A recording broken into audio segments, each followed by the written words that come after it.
Hey, this is Arlene. So I guess someone must have watched my video because I just had a guy push into me when I was walking down the street.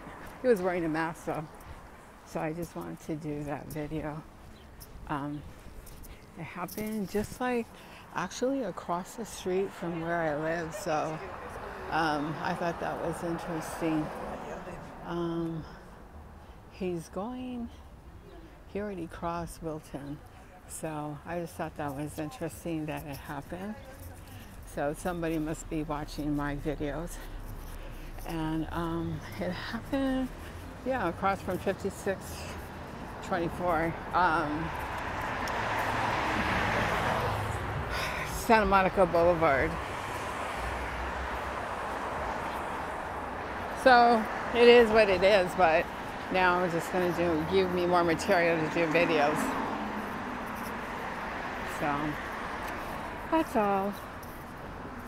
So right now I'm on Santa Monica, right by St. Andrews, across from Tile Mat Flones.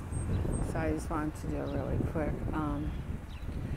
video on that, just get it documented, and that's all I could do.